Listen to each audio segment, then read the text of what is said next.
Hello, peeps. How are you? It is Monday, and we're here for another edition of the wonderful Authentic Leadership 101.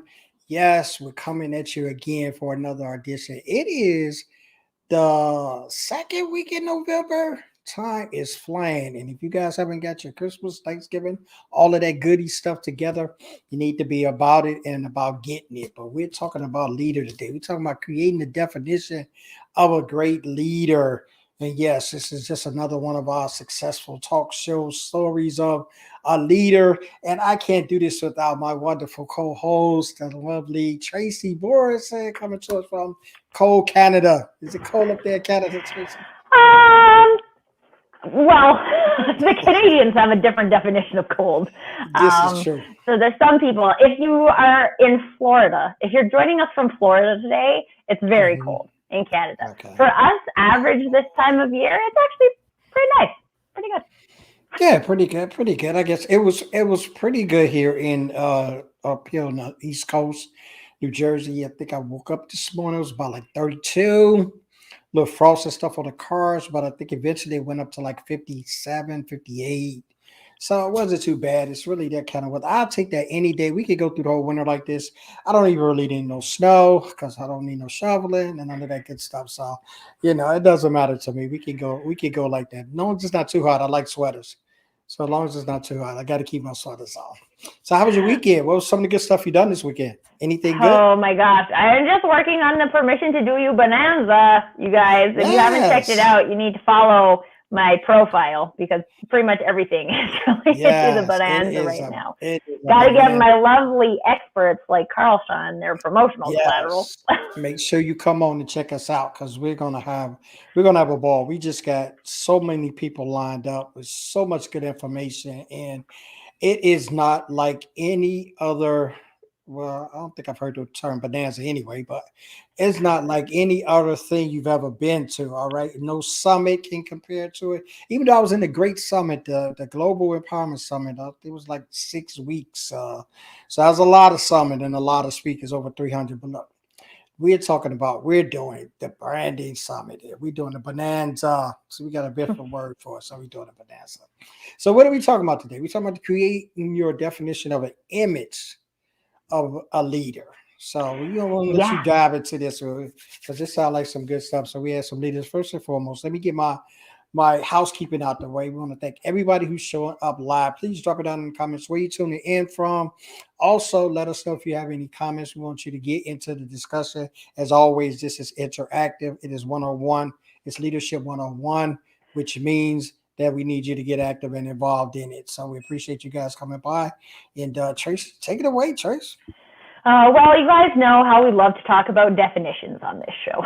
Yes, we love definitions. And so what we're going to talk about today is an opportunity for each of us to question what our definition is of the image of a leader. So when you think about, everybody just stop and think about it right now. When someone says the word leader, what do you picture in your head? What does that leader look like? And here's the other thing I want to do. This is where I want to have the conversation, you guys. So if you're here joining us live, please pop this into the conversation because what we want to break down today is how, so when I say leader, you get this picture of what leader is in your head.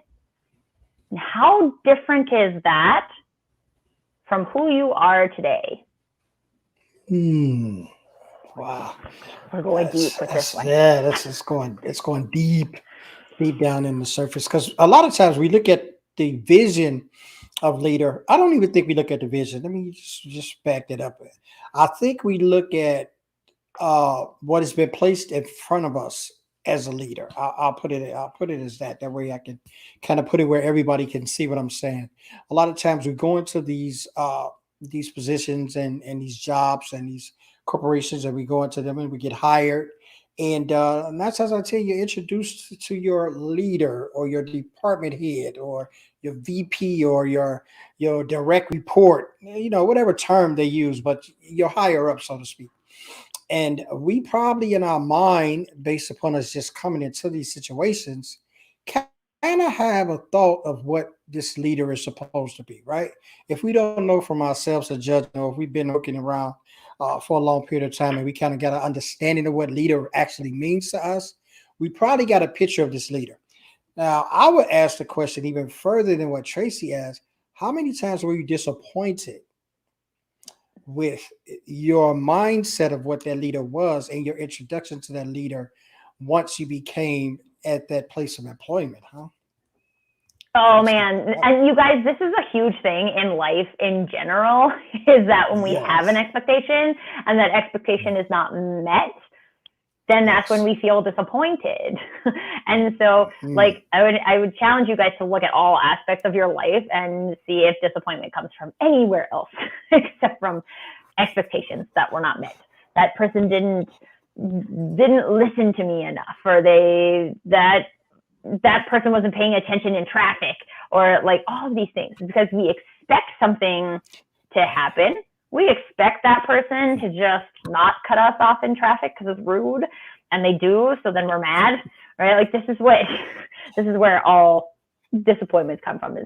And this is why we want to break this down today, right? So we have this image of a leader, and whether we are going into an organization and we're going to be working for that leader, or we ourselves are that leader and we're holding ourselves to that expectation, like what I want you guys to feel from this exercise today. So I really want all of you guys to do this. Do you guys have, Carl Shawn says, always bring a pen and a paper, right? Do you have your pen and paper? Because yes. if you do, write down what that leader looks like to you. When you think of leader, what does that look like? Because you probably never even really thought about it in that much detail.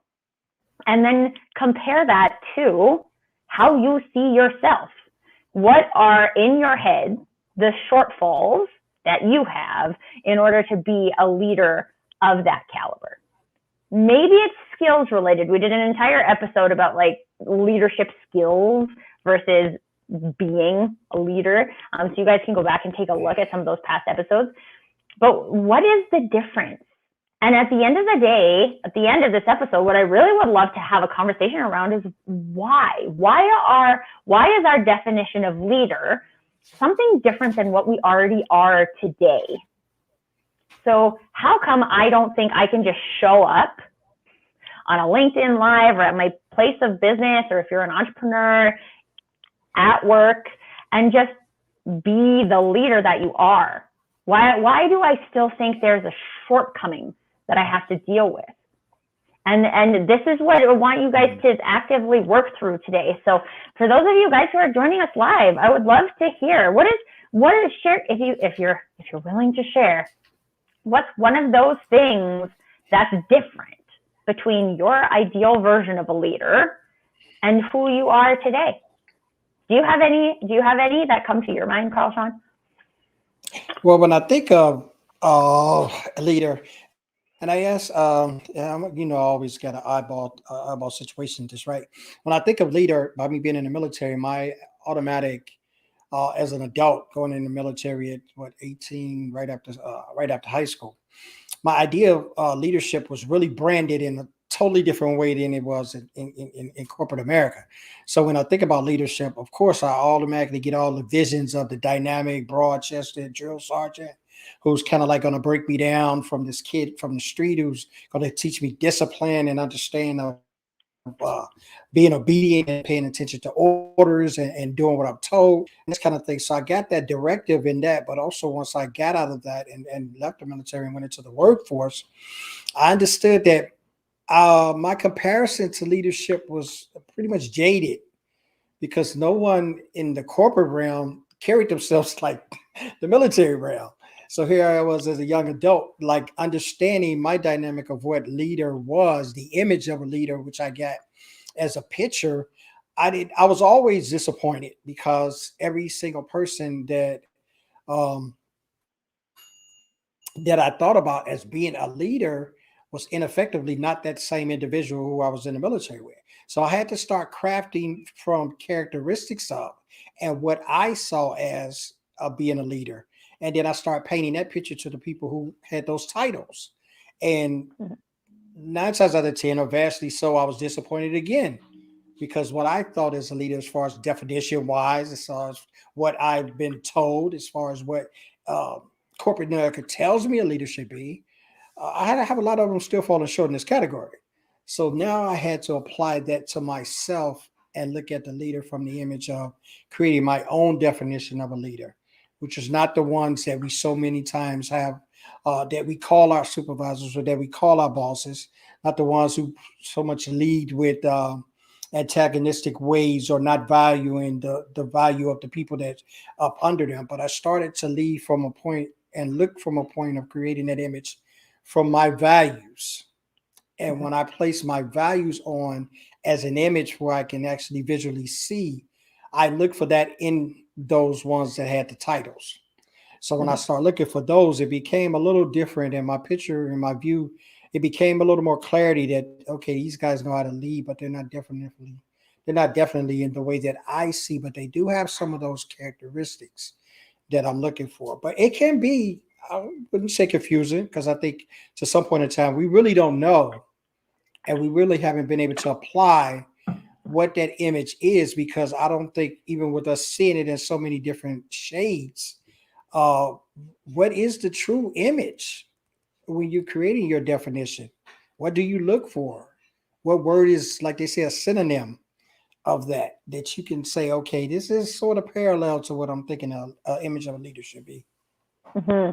And I think you're a really great example, Carl Shawn, because when I think about Carl Shawn as a leader, the thing that doesn't immediately jump into my brain is discipline. Right? Now, that doesn't mean that you aren't disciplined in the work that you do, or that you don't help your clients hit their targets and all of those different things. It just means that what I feel from you as a leader is rooted in something else outside of discipline. And I don't know how well everybody in the comments knows Carl Shawn, but I just want you guys to think about, like, what does the Carl Shawn showing up to be a leader who is disciplined, how much effort that is, when the real Carl Shawn just shows up with kind of like vulnerability at the core. Yes, right? Those are kind of, they're not on completely different ends of the spectrum, but it's a good example because they're not even close to being the same thing. Not at all. And my picture of, and it's great that you pointed out, because it's really a prime example. My picture of discipline never fit me, even as a parent. My discipline wasn't the image of what you think discipline would be. Like when you think of discipline, I don't know, for some form of fashion, we often think of discipline. It carries us back. It even shocks some of us from the childhood traumas of maybe whoopings or beatings or smackings or whatever, your parent gave you. So when you think of discipline, you often tie those two together. But discipline to me, and I say a lot of that has been cultivated in the imagery of the military, of where that discipline was just action. Discipline was just in action. It wasn't a form of chastisement. It wasn't a form of disobedience and then bringing you back to up under subjection. It was a discipline to not do, to not be involved, to hold yourself back, to be accountable. So when you look at it from that point, you look at me and say, oh man, I know him. He's not disciplined, man. He's a pushover. Yeah, that may be the case. My kids will tell you that in my early years. I was, but in later years more so than early. But I think of discipline, and like you say, it comes to me is from the total ends of the spectrum, because the discipline to me does not favor what your image of the discipline is. Mm-hmm. And this is where this conversation ties into authentic leadership, you guys. Is Absolutely. if your definition of a leader is, just to use Carl Shawn's example, disciplined, and Dominique also shared that that's part of her definition. Think of a leader. She thinks of someone who's disciplined, meticulous, open-minded, and respectful. That's a broad characteristics right there. Those are broad characteristics. I like that, Dominique. Right. And so, like, two things on that point. So, Dominique, if you were going to say, like, a leader is 10 out of 10 on discipline, where would you put yourself on that scale? Are you a 10 out of 10? Are you an 8 out of 10? Are you, I'm like, you know what, discipline isn't really my thing, so I'm a 2 out of 10, right? Like, I'm the same as Carl Shawn. Like, son, I'm more of a like, understand how you're feeling kind of parent than like discipline, because in my opinion, my definition of discipline doesn't work in terms of building the relationship and building the skills I'm trying to give my son.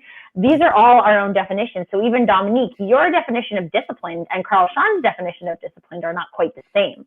They're based on your experience and how you see that. My definition is that every time I have been in an environment where I have felt disciplined, I have felt restricted.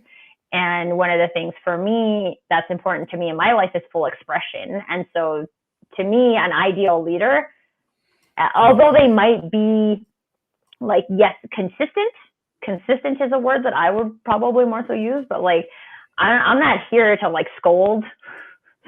This probably also goes to like how I grew up, right? Discipline to me is a spanking, or my dad used to like warm up his spanking hands, which was like the scariest thing when I was a little kid, because my dad was like way bigger than me. But like that's what discipline is to me based on my experience. And so like, in order for me to bring that into my leadership style, doesn't feel authentic to me. It doesn't feel like that's something I would do. And so when we talk about being authentic in our image of a leader, we have to look at what our image of a leader is right now and figure out those break points of where you aren't that, right? So if your definition is disciplined, and Dominique is sharing she'd give herself a 7. A nice neutral number, Dominique, I like it. But it depends on the situation. And so even my definition of discipline versus Dominique's definition of being structured and prompt, like those are two different definitions of disciplined. This is why we talk so much about definitions here, you guys, is that we all have these. And these are the types of questions that you want to ask yourself to figure out what your definition is. So even like you can go a level deeper than that on each of those, Dominique. What does meticulous mean to you? What does open-minded mean to you? What does respectful mean to you? Because respectful, although we might think it manifests the same for every person, it absolutely doesn't. And in one environment, a leader might show up and take specific actions, and one person might think that's really respectful, and another person might think that's totally disrespectful based on their values. And that's one of the things I want to emphasize that Carl Shawn talked about, was that when he focused on creating the image of a leader based on his values, this is completely different, you guys, because one of the big things for Carl Shawn, and Carl Shawn, I'll give you an opportunity to speak to this specifically. Yes. If you don't know Carl Shawn, is vulnerability, right? And so a leader that doesn't have vulnerability isn't really a full leader in the eyes of Carl Shawn. And the crowd goes wild. Maestro. Yes. But and so this is just, these are the things, right, guys? So Gabe, Dominique, and anybody else who is watching live who wants to share, like, what are some of those things that you look at and say, like, oh yeah, in my head, like, I'll be honest with you guys, I think of a man when I think of a leader. And it's important for us to realize those things, because as a woman, it makes me like, I can't be a man. I know there's surgeries for that. That's not what I'm going for, right? Like, I can't be that. I can't, you guys heard me say this, I can't be Donald Trump, right? But to some degree, and I don't want to be either, but what in my head, that's still what a leader looks like. And so it's important to know what those things are so you can challenge the perspective. It might be related to race, right? And I'm like, I want to be open and honest that this is relevant when we're looking at, like, oh, I can't be a leader because I'm the wrong color, right? We need to start having these conversations, because it's not a limiting factor in being an authentic leader. And if it's a limiting factor in your mind, that's exactly what these sessions are for, is to be able to talk about it and get it out. And I'm not saying, like, even from the female perspective, the majority of leaders, if you look at it from like a CEO of Fortune 500 companies, Mm-hmm. it's still men, right? It's still men. And if we pretend that that's not true, or if we use that information to decide that I don't get to be a leader because I was born the wrong gender, that like we gave up. And Absolutely. here we're talking about figuring out how you can be the unique leader that you can be, and you're not trying to be that. That's your old definition of what a leader is. And in all of these sessions, we're working to create this new image of a leader. And so you can look at yourself in the mirror and you can say, that's a leader. That's a leader. You are a leader. You can be a leader today. Most of you guys, Dominique, I don't know you. Gabe, who just met, right? I don't know you guys that well. But what I do know is that there is a leader inside of you. For one, you wouldn't attend this session if you didn't think so a little bit, or your drive wasn't to have that inner leader come out. And so not everybody's here. How many people are here in the chat? Not very many. These are the people who are here standing up and saying, I want to be that. And when you can erase those glass ceilings, limiting beliefs, whatever you want to call them, that are stopping you from being able to identify as a leader, that is a very important first step. Because if you don't, it's not a skill set that's going to get you to being an authentic leader. It's not just, I just need to talk about negotiation skills all the time. It's not like, I don't just need to be better at negotiation and then I'll be a leader, right? Like that's not what it is. It's very important to have that mindset of you being able to look in the mirror and say, that's a leader. Yeah, and Gabe puts it too. And this is what's so wonderful about this, right? When you think of your image, it's going to be a different per person, right? It's sort of like I always tell and get everybody to try to understand this is what your vulnerability is individual, right? So if I'm an individual and I have this and we have this right in here, I got Gabe's and then I got Dominique's. And what she's saying, a leader is someone who's disciplined, meticulous, open-minded, respectful. Okay, that's everything I saw in a leader, except for the respectful part. They didn't give you too much respect in the military. Did what you told, and that's it. You move on. But they were meticulous. They were, I don't know about open-minded too, but you get the gist. They were 50-50. There's 50% of good leaders. Yeah, 50% of them was like that because they weren't open-minded. You did what they said.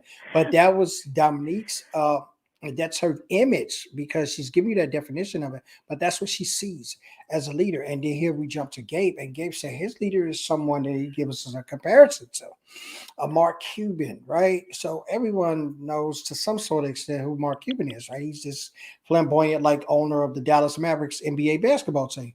But a lot of people don't know he's a startup guy. I think he got his money in technology before he was able to buy the team, and such the story goes. But he was an innovator, and he's passionate. And those are, dare I say it, those could be considered skills or qualities. And this is what I would say is, so Mark Cuban has his specific way.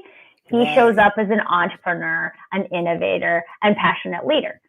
And so one of the important things to realize is that you can identify with those things, right? Okay, like I want to identify as an entrepreneur, or I do identify as an entrepreneur. I identify as an innovator. We had this really interesting conversation on the last Your Business Pizza Open House. We do these breakout rooms for networking. And so you can find out what do all of you have in common? And one of the things that we came up with is that we all consider ourselves fire starters. So there's three of us in our breakout room, and each one of us had a different definition for what that means to us. One person literally can build a fire, firewood and things like that. I am more of I speak a lot about people's sparks and turning into a flames and starting a fire, do a brand leadership campfire things. So I use the imagery a lot in my branding. And so we all have a different way of doing that. And the Mark Cuban version of a passionate leader is different than the Gabe Leal version of a passionate leader. And so this is the thing that's fun, is being able to identify, like being able to point out those things, like, why do I think Mark Cuban is such a good leader? It's this, this, this, this. Now, how do I, as Gabe, identify as a passionate leader, or do I not? Right? Like, is this still something that seems beyond my reach? That is only for people like Mark Cuban. Because there is a way right now, like, even, I don't know if all of you guys know Gabe, but what Gabe does is he creates, he helps people find great live streams that can help them learn new skills. That is something that people, not everybody does. I don't do that. Right? And that's along the image of, and that's along his vision of the image that he sees with Mark Cuban, right? He's an entrepreneur, he's being innovative, you know, he's putting all those things, those qualities into work for him. Mm-hmm. And so the important piece of this is, like, it's fine. It's fine to say, like, I admire that guy, and these are the reasons why I admire him. And then how can you look at your personal brand and say, oh, I am that. Like I said, I haven't known Gabe for very long, and I would totally say that you're a passionate leader. You're definitely passionate about your space, and you're leading a different approach. That, to me, says passionate leader, right? It may say passionate leader in a different way that Mark Cuban says passionate leader, but that's fine. It's okay.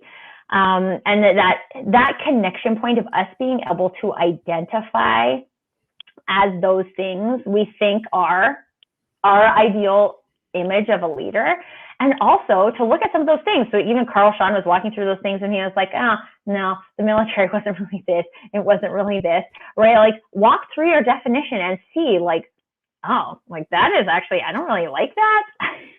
So, like, why is that in my definition of a leader? And get rid of it. Because here's the other thing. I'll tell you guys this part of my personal branding journey in the entrepreneurial space. So I identify as a coach. We talk a lot about how, like, my background, competitive sports and things like that. To me, a coach means that I help somebody with their skills to do it their way, to be the player they can be in the court they want to play on. And it's not about meeting the star and all of these things. When I entered the coaching space, there are tons of people who just want to sell people a way of doing things. And it was really hard for me because they're calling themselves coaches. And to me, that's not a coach. And so what happens to a lot of people is they're like, oh, well, I don't identify as that, so I can't call myself a coach. This happens a lot in that space. For me, what it took was redefining, or mostly clarifying, my definition of a coach, and then telling people, to me, this is what coach means. This is what I show up to do. And if that resonates with people, then that's great. And if it doesn't, then that's fine. But I'm not that other definition of coach. And I'm not, I spent a little bit of time just, like, trying to distance myself from that. And there's a lot of really famous coaches, right? Tony Robbins and people like that, who are, then all of a sudden you're like, well, I can't be a rich coach because I'm not like them. Right? I'm not like them. I'm the opposite. And there's a reframe, I guess I would call it, in that you can be a leader and you cannot be that, right? So if you see someone else, and so let's just say Gabe looked at Mark Cuban and he's like, oh yeah, I really like the guy, but I really don't like how he, like, this is just my opinion of Mark Cuban, I don't really like, he's kind of a loudmouth. Like, that's how I would say. And, like, I don't really like that. Doesn't really vibe with me.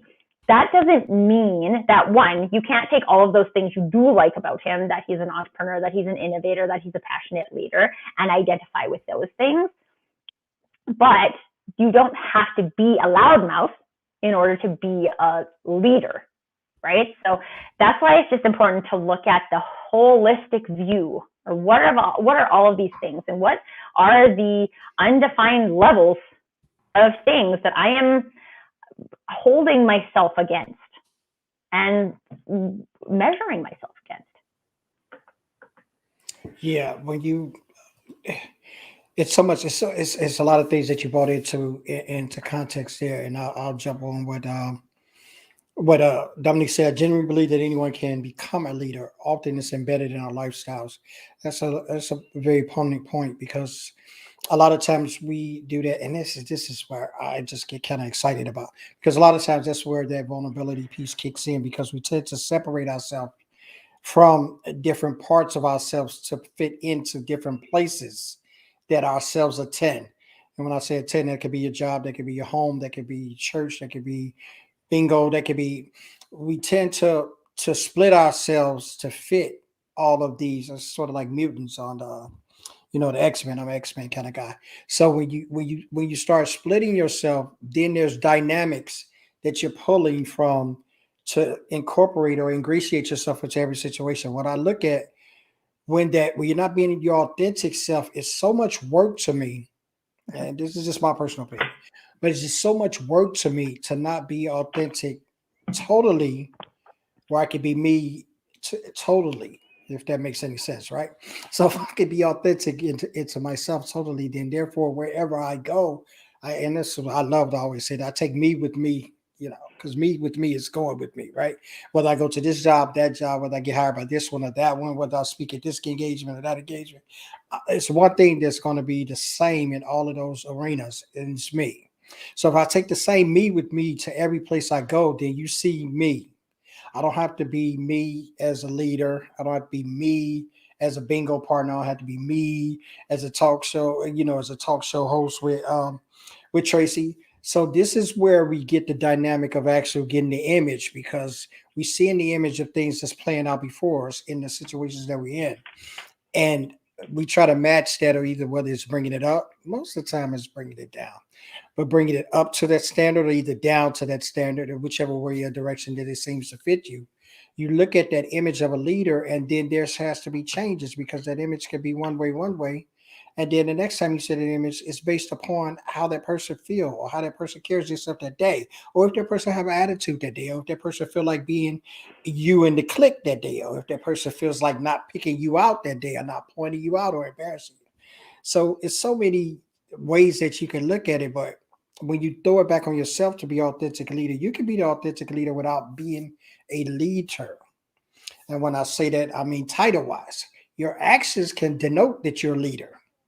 Has nothing to do with what title that's on your desk, what titles may be on the door, and maybe if you don't even have a title, just the one that you signed on your contract to get hired. So if you're showing those characteristics, and I think Gabe had said something about it earlier when he was talking about qualities. Those are just simply qualities that manifest themselves greatly for Mark Cuban. We look at those and think of that as being an image of a leader. No, that's just the image that he is of his leadership. That's as far as that goes. I can't take his rambunctiousness so I can get happy. I can rah rock. It won't fit me because it's not genuine to me. And this is where we have to take it in for the authentic part of this leadership conversation that we have. When you put on you take you with you. So therefore, everybody sees you, regardless of where you are, regardless of what you do, and regardless of what you say. Because they're going to be like, because I've had people come back to me and certain ones will say, yeah, Carl said that. I've had people just jump in and be like, no, Carl ain't say that. That don't sound like something he would say. And you know why that is? Because Carl carries himself the same way with everybody. So there's an attitude there, or there's an understanding there that no, you can't say it like Tracy. If someone came and said something about Tracy and it didn't fit Tracy from what I know Tracy, I'm gonna be like, no, Tracy didn't say that. I won't say that because I never put nothing past anybody. You never know. But I also know people enough to say I can vouch for us. Like, no, I don't think Tracy would say that. Like I won't say that she didn't because I wasn't there. But just about you really have to convince me that Tracy said that. You really would. And I think this is where we get a lot of times where our vision of or our image of a leader gets misconstrued because we apply either images of others or definitions through images of others as leaders, and we say, "Oh, that's a leader. That's a leader. Yeah, he's loud. Yes, he's got to be the leader, or he's the one wearing the jacket, and he's got to be the leader." And that's so far away from the truth. Yeah, and that ties into, if you guys didn't check out our introverts versus extroverts brands, Great stuff. take out that episode because we dive like way more into detail on that conversation in that Yes. one. But it is so true. It doesn't. I mean, and the point is, how far away, if you want to be a leader, and this is one of the things I did want to address from Dominic's last comment, is that sure. We can believe that everyone can become a leader. Here's the thing. Not everyone will become a leader because not everyone wants to become a leader. So in terms of I always use this example, like I could shine shoes as my job. I could. Actually, I feel like I would be probably really good at it and I'd have lots of conversation if people want to talk to me. So it's maybe not the worst job for me, but it's like I could do that. I could drive a mail truck. I could, if I trained hard enough, be a pilot, right? Like I can do a lot of things, but not everybody wants to do that. So again, the difference between everybody and you guys is that you guys want to. You care. You care about being a leader. You care about taking care of people. You care about, to some degree, if your definition is disciplined and meticulous, you care about being those things. Those are things that are important to your personal brand, and therefore you show up that way. And I agree with you on the point of that it's embedded in our lifestyles. There are people, I remember this experience. So I did a summer school at Vanderbilt in Nashville, and I didn't know anybody. I'm coming from Canada. I was the only Canadian there. I didn't know anybody in the program. I led every single one of the projects that I was on. And that's like, I always used to say that people just like default to me, but that's because, like you say, Dominique, it's embedded in my lifestyle. I show up as a leader. That is how I am made. That's the way I care about being perceived. And I have this deep desire to take care of people and to watch people thrive and to achieve goals and all those things. And when that comes together in uniquely me, people default to the leader.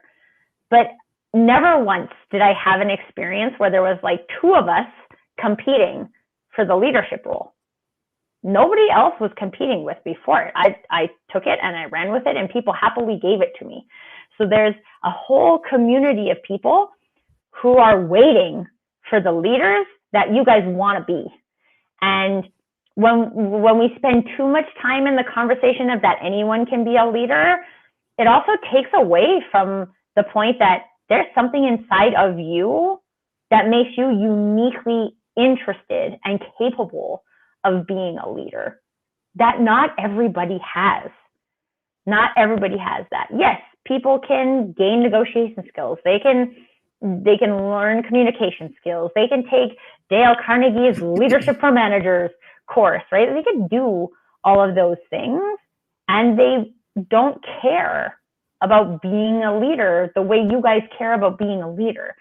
So I just wanted to touch on that because I want you guys to give yourself some credit, right? Again, like not everybody is spending their evenings watching a LinkedIn Live show about authentic leadership, right? Maybe one day, but not today. There's something unique about you that's brought you here today. And that something that is unique is really important to include in your image of a leader. It's really important to include. So that's why having these types of conversations, continuing to ask yourself those questions, breaking down your definitions. Gabe, what does innovative look like for Gabe, right? And being able to create this vision of what it looks like for you to be a leader. And remember that not everybody, well, for one, nobody can be exactly like you as a leader. We're talking about authentic leadership, but not everybody even wants to be any kind of leader.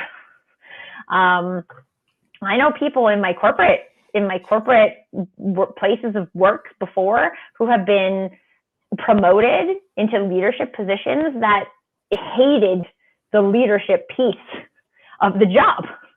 And then there's people like you guys and me and Carl Shawn who show up at random things and end up in a leadership role because it's embedded in our lifestyles. It's just who we are, right? So I really want you guys to own that. I want you to own that part of you showing up and being a leader is you uniquely you. And that's why it's so important to break down some of these other things that we might think that leaders need to be, and therefore distance us from being able to see ourselves as a leader.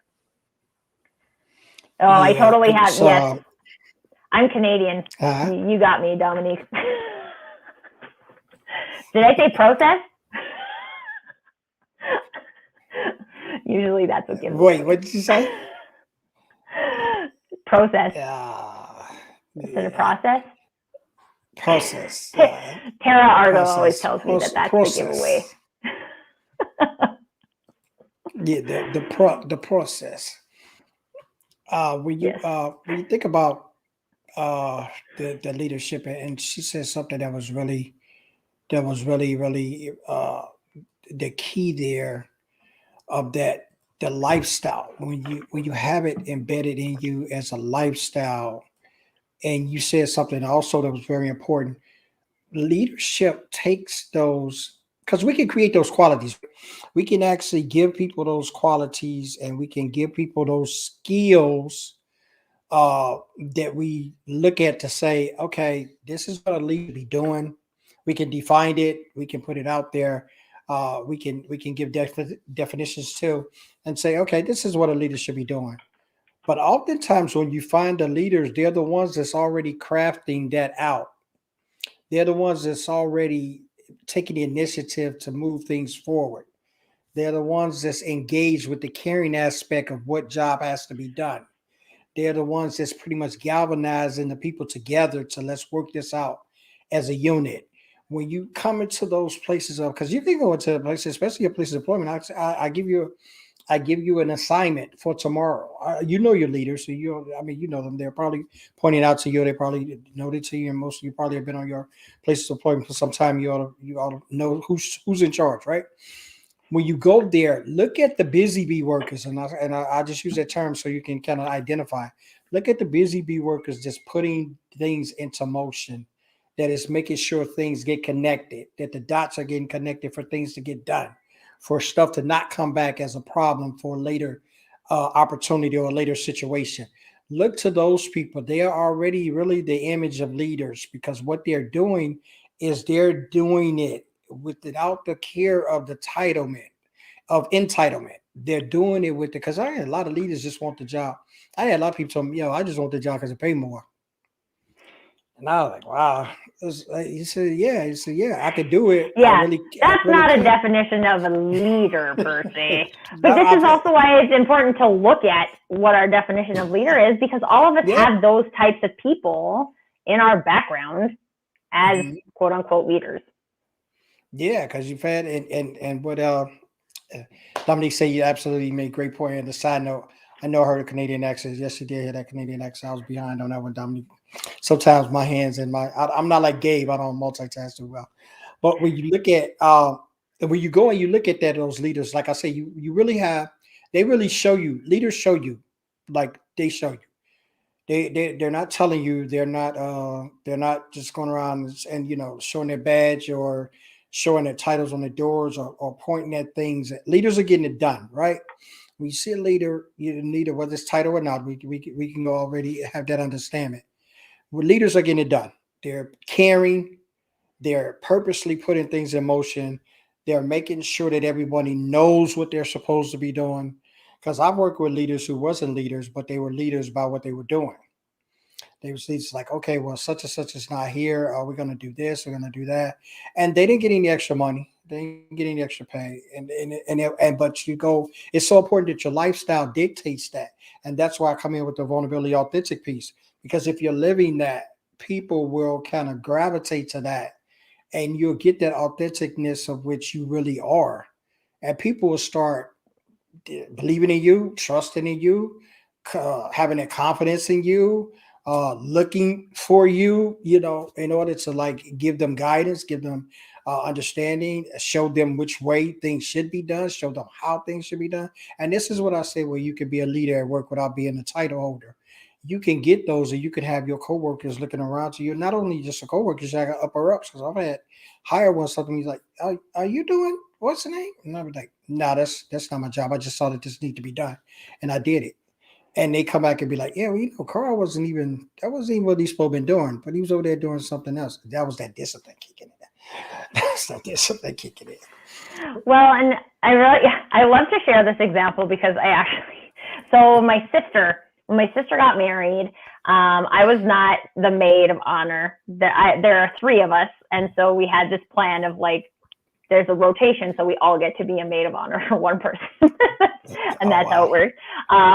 But anyway, so my other sister was maid of honor. My sister married into a South Indian family. And so there was a Mendi party, which is where everybody comes and gets henna and everything done for the wedding. And there's certain people that are supposed to have it. The family members and the bridal party are the ones that like have to. But there's this whole event and all the women are invited. And so anybody could just get in line and get their henna done. And so because the family and the bridal party were mostly like networking and helping people and talking and sharing and whatever, none of them were in line to get done. And I was like, well, it's getting pretty late here.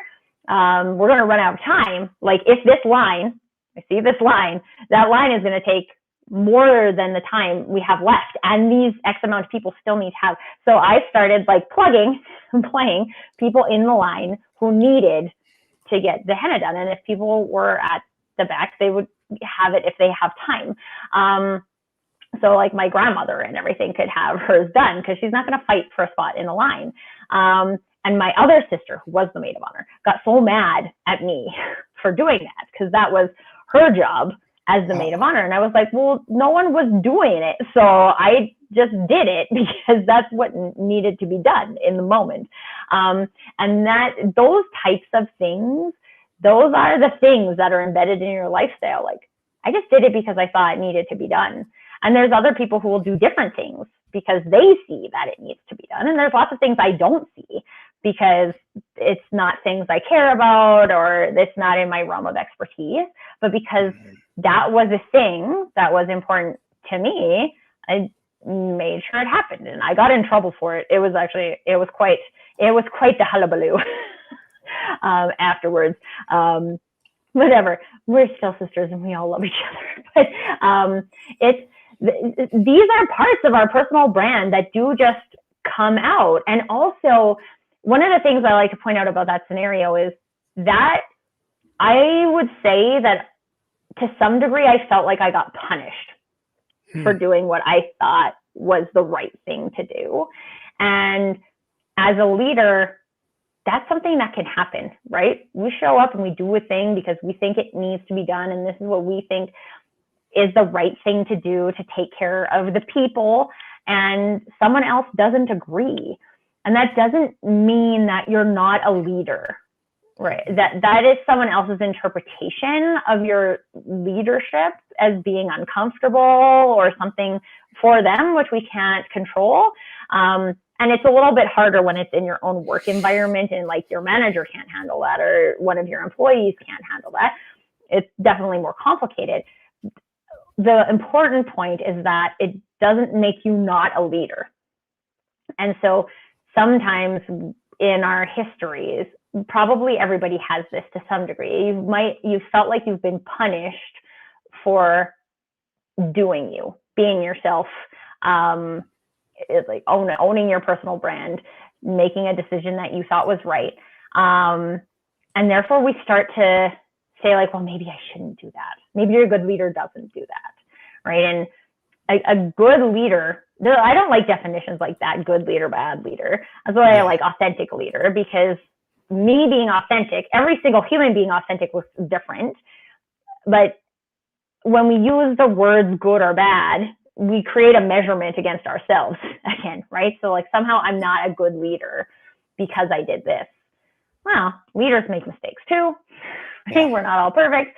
I think that's one of the things that's really powerful in the image of a leader is that it's not just you. Like it's not, it's really not anything except what you decide that it is. Right? So if there's too much of not you in your definition of a leader, just look at why. Why is that? And if you're holding yourself to that standard, is this standard really necessary to set? Is it necessary? Yeah. Is it? And if you look, excuse me, if you're not looking at it, or if you are looking at it from a standpoint of seeing that and changing that, then you have to come back to, I say, to square one and say, okay, what are my values? Because I think I look at it always as bring it back to myself. Uh, and when I bring it back to myself, and that gives me a clear view of what should be in front of me, because it's not blurred by the action of others. It's more so clarified by how I live and how my values are. So if I'm aligning that with leader and being that leader and understanding, what the leader is, it's based upon my values, it's based upon my structure, it's based upon my character, it's based upon like Dominique says, it's embedded in my lifestyle. So these are the things that I'm understanding the leader to be. And if I'm living in that and I'm doing that, yes, are we in situations or circumstances or in dilemmas, or I shouldn't call a job a dilemma, right? But you're in these jobs and you have these leaders that are not living in the lifestyles of that, and you're not happy in that. I never tell anyone to leave, but my best thing was to be like they used to tell me when I didn't want to be in my job anymore. Get your resume ready, because there lies it's probably a place where you need to leave, and so you can grow and develop and not be sat upon and not be devalued based upon someone not having the understanding or truly just a concept of what their image of a leader is, or their image of a leader is probably distorted to the fact that they can't actually even do the job of leadership. And that's not a place you want to be. So when you're creating your own definition of the image of a leader, start with those things that are closely aligned with you, closely aligned with the actions you would take, closely aligned with the core values that you dream of. And I won't even go back to say, because I use people say, yeah, the values are the things I was raised on. Some of the stuff I was raised on, I'm starting to find I was wrong. It was just what they knew to do at that point in time, and they did that, and that's what it was. But some of those traditional things that we carry on, some of those things that we harbor as this is it, when you come to live and you come to understand, and you're getting more clarity in life of your own, you get to understand, oh, that really wasn't good for us. That really wasn't. And that's someone else's values, right? This is the hard Yes. thing as being kids, is that that's our parents' values. And some of them might be the same as yours, but as you grow and learn and change, you might have different values, and that's okay. It's okay. It's okay. And one of the things, so like two quick things, if you guys are in a stage, or if you guys live, or any of you guys watching the replay are in a stage where you're like, you know what, this current work situation is not great, and I am going to get my resume ready, before you do that, if your goal is to get a leadership role, I want you to look at your definition of the image of a leader and see how you can make it look more like you. That's what authentic leadership is about, is being able to say leader and see yourself. And so again, if that is something, this is something that we are all about here at Authentic Leadership 101. So if that's something you guys are actively working on, connect with us, chat with us in the LinkedIn chat with us on a Zoom call. I want you guys, legitimately, all of you guys who are watching this forever in the universe of LinkedIn, I want you guys, when you say leader, I want the image in your head to be yourself. It can be other people too, You can have a crew of leaders, or I want you to be included in that. I want you to be able to look at yourself and like, that's a leader. That's an authentic leader. And that's why that leader looks different than that other leader. That's why Tracy looks different than Carl Shawn. That's why Gabe looks different than Mark Cuban. Not because you're not a leader, because you're an authentic leader. I thought we looked the same. We both have glasses. Yes, we both have glasses. Yes, I have a little more hair on top. That's the only difference. Just a little bit. So, but we truly appreciate you guys coming out tonight. We thank you, Dominique, for showing up here and giving us some of your questions, and Gabe as well. Thank you for coming by. You guys check this out on the hashtag replay. We'll be putting this in replay as continuously as we always say. Please drop down in the comments any questions that you have. Me and Tracy always go back. We always check the comments again for those who may not have seen it live or not been able to see it live. But we want to have engaging conversations where questions are asked and answered. And the essence of them being answered is just the curiosity of conversation that we carry on. So we come to a solution of an understanding. I know that was a lot, but what that truly means is short form is that we talk to you and you talk to us and we find out what you think about you being an authentic leader. Mm-hmm. That's it. I'll just shortcut it. Changed it. Carl Shawn, he likes the fancy words. He reads the dictionary. Me and my big words sometimes. I kind of out-talk myself.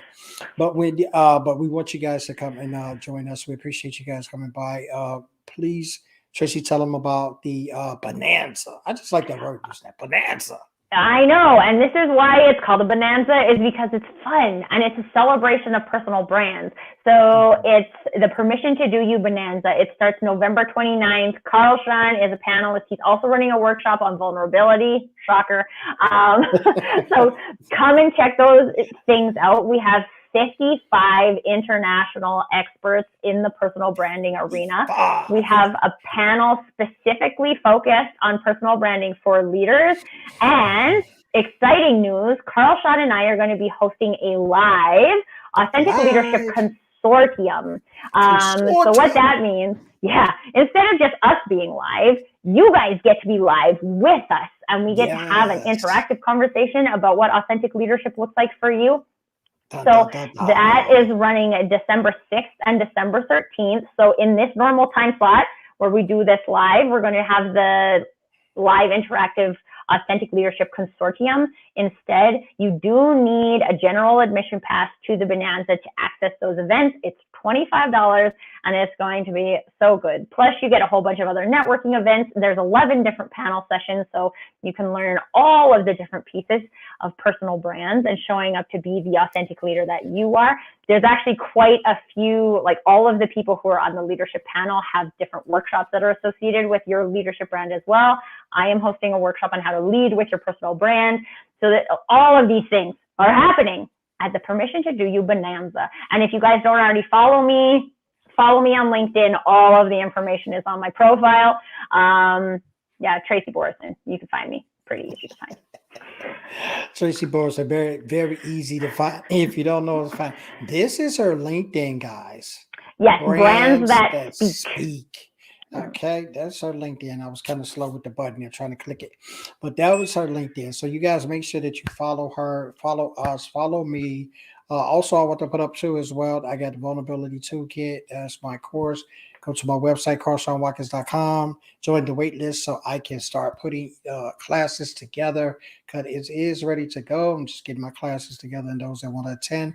And I'm also having, how can I not say this, November of Thanksgiving. Yes, Thanksgiving is in the month of November for us Americanos over here. So we are finishing out Thanksgiving, and what we're going to have for me, I'm going to have that 1 hour vulnerability session, and I'm giving 20% off for the whole month of November. You schedule your 1 hour.